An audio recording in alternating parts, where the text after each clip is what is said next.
ఫైటర్గా 35 ఏళ్ల కెరీర్, 35-36 సంవత్సరాలు. 36 సంవత్సరాల కెరీర్. ఏ షూటింగ్లో అయినా చావు తప్పి బయటపడ్డాను దేవుడా అని దండం పెట్టుకున్న ఒక ఇన్సిడెంట్ ఏమైనా ఉందా?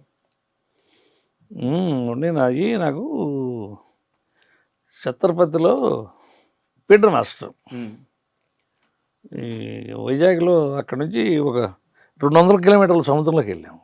ఓకే. అక్కడ ఫైట్ ప్రభాస్తే, అక్కడ ఫైట్ ఎటు కెమెరా పెట్టినా కూడా ఏం కనపడకూడదు అనే వాళ్ళు ఏ కాన్సెప్ట్లో చేసేది. Okay, introduction scene. అక్కడ పీటర్ మాస్టర్ ఫైట్ నా ఎంత చేపలు తిరుగుతూ ఉండేవి సముద్రంలో. మనకు నేడు బ్రహ్మాండం కనపడుతున్నాయి. మన కిందకి అలా దిగితే మన చెయ్యరు కట్ట పట్టుకున్నా కానీ మనకు 100 కిలోమీటర్లు ఫాస్ట్ పోద్దంట అది చేప నీళ్ళల్లో, అంత స్పీడ్ పోద్దంట. ఓకే. అక్కడ కొంచెం బతికి బయటకు వచ్చాను. 10 రోజులు చేసాం అక్కడ. ఇప్పుడు బతికి బయటకు వచ్చాం మనం.